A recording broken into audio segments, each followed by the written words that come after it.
Swastiastu. Assalamualaikum warahmatullahi wabarakatuh.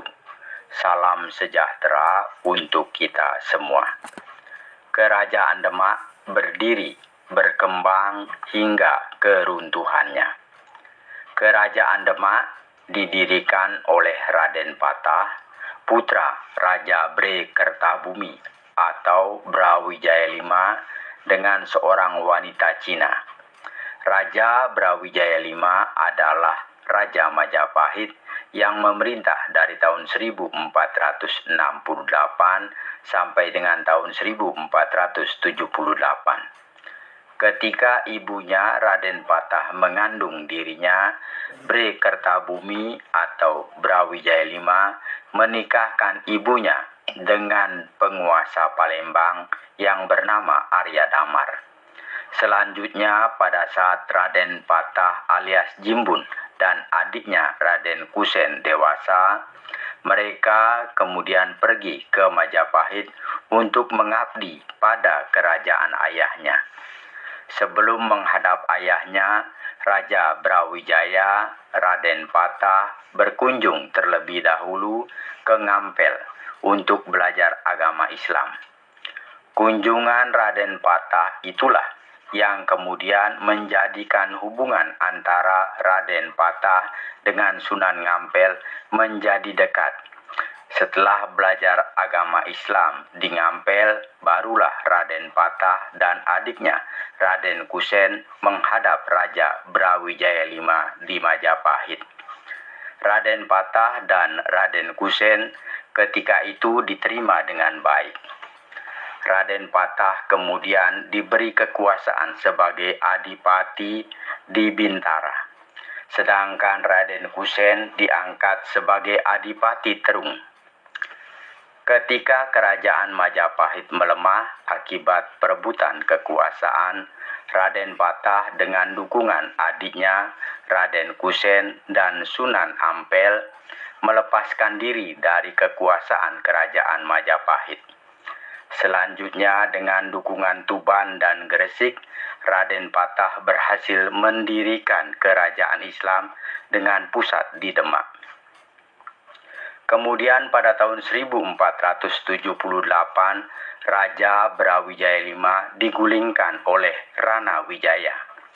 Rana Wijaya selanjutnya naik tahta dengan gelar Prabu Girindra Wardana atau Brawijaya VI. Perebutan kekuasaan itu selanjutnya menyebabkan terjadinya perang antara Majapahit dengan Demak. Karena penguasa Demak, Raden Patah merupakan salah satu putra dari Brawijaya V. Kemudian pada awal abad ke-16, Raden Patah menyerang Majapahit dan berhasil merebut ibu kota Majapahit. Raden Patah kemudian memindahkan semua alat upacara kerajaan dan benda pusaka Majapahit ke Demak. Tindakan itu diambil sebagai lambang bahwa kerajaan Majapahit tetap bertahan dalam bentuk baru di Demak.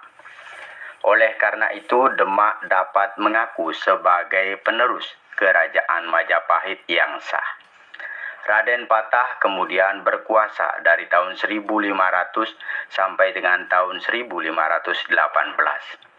Di bawah kepemimpinan Raden Patah, Kesultanan Demak berkembang menjadi pusat agama Islam yang menjadi periode awal berkembangnya Islam di Jawa. Raden Patah memiliki seorang putra yang bernama Patiunus atau Pangeran Sabranglor. Setelah Patiunus berhasil merebut Jepara, Patiunus kemudian dinobatkan menjadi Adipati Jepara. Pada tahun 1517, Patiunus kembali menyerang Majapahit.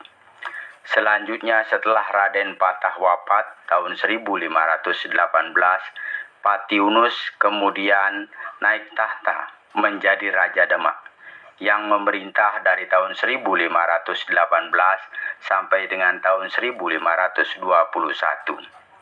Dalam masa pemerintahannya, Patiunus bercita-cita menjadikan kerajaan Demak menjadi kerajaan terbesar di Nusantara. Untuk mewujudkan cita-citanya itulah Patiunus kemudian memperkuat angkatan lautnya. Keberaniannya dalam perang membuat Patiunus mendapat gelar Pangeran Sabranglor. Dalam masa pemerintahannya, Patiunus menganggap Portugis akan mengancam kedudukan Demak. Keadaan itu menyebabkan Patiunus pada tahun 1521 memimpin penyerangan ke Malaka, yang pada saat itu dikuasai oleh Portugis. Akan tetapi dalam penyerangan itu Patiunus gugur. Patiunus kemudian diganti oleh saudaranya, Pangeran Trenggono. Pangeran Trenggono kemudian naik tahta dengan gelar Sultan Trenggono. Dalam masa pemerintahannya, Sultan Trenggono didampingi oleh seorang penasehat bernama Syarif Hidayatullah yang lebih dikenal dengan sebutan Sunan Gunung Jati. Pada tahun 1527, Kesultanan Demak baru dapat menaklukkan Tuban dan Daha, yang merupakan wilayah kekuasaan Kerajaan Majapahit.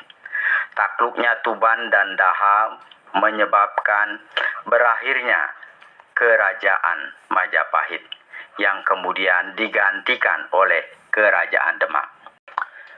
Pada tahun 1527 itu juga pasukan gabungan Kerajaan Demak bersama pasukan Kerajaan Cirebon di bawah pimpinan Fathahilah atas perintah Sultan Trenggono berhasil mengusir Portugis dari pelabuhan besar Sunda Kelapa. Nama Sunda Kelapa kemudian diganti menjadi Jayakarta. Dengan berhasilnya Demak menguasai Sunda Kelapa, menjadikan Portugis tidak dapat menanamkan pengaruhnya di Pulau Jawa. Di samping berhasil menguasai Kerajaan Sunda, Kerajaan Demak juga berhasil menguasai pedalaman Jawa Tengah dan bagian selatan Jawa Timur, tetapi tidak berhasil menguasai Pasuruan, Penarukan, dan Blambangan yang masih memeluk agama Hindu. Bahkan pada tahun 1546, Sultan Trenggono pun tewas terbunuh saat berusaha menaklukkan Pasuruan. Tewasnya Sultan Trenggono menimbulkan gejolak di Istana Demak. Perpindahan kekuasaan tidak berjalan mulus.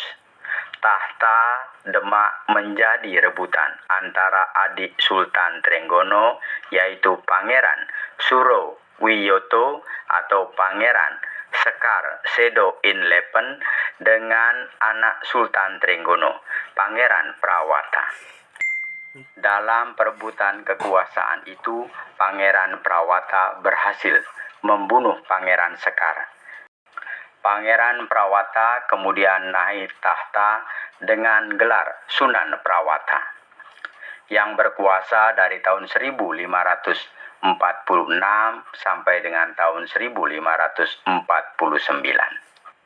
Sunan Prawata kemudian memindahkan pusat kerajaannya ke Pati.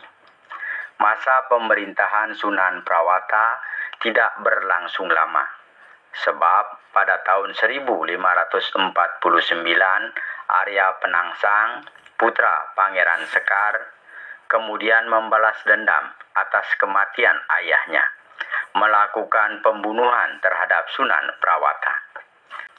Arya Penangsang kemudian menduduki tahta Kesultanan Demak, yang berkuasa dari tahun 1549 sampai dengan tahun 1554. Arya Penangsang juga menyingkirkan Pangeran Hadiri, penguasa Jepara. Tindakan Arya Penangsang itu menyebabkan para adipati Demak tidak senang. Salah satu di antara mereka adalah Adipati Pajang, menantu Sultan Trenggono, yang bernama Joko Tingkir. Pada tahun 1554, Joko Tingkir melakukan pemberontakan yang kemudian berhasil membunuh Arya Penangsang. Joko Tingkir selanjutnya mengambil alih tahta Demak dan memindahkan keraton ke Pajang. Joko Tingkir kemudian pada tahun 1568 mendirikan kerajaan baru yang dikenal dengan Kesultanan Pajang. Joko Tingkir selanjutnya diberi gelar Sultan Hadiwijaya. Dengan begitu berakhirlah kekuasaan Kesultanan Demak. Itulah cerita mengenai kerajaan Kesultanan Demak, berdiri, berkembang hingga keruntuhannya. Cerita itu saya olah dari berbagai sumber, di antaranya dari buku Ensiklopedia Sejarah dan Budaya Sejarah Nasional Indonesia 6. Semoga ada manfaatnya. Apabila ada penyampaian yang kurang berkenan, mohon dimaafkan. Saya akhiri dengan menghaturkan Parama Santi. Om Santi, Santi, Santi Om. Wassalamualaikum warahmatullahi wabarakatuh. Salam sejahtera untuk kita semua. Terima kasih.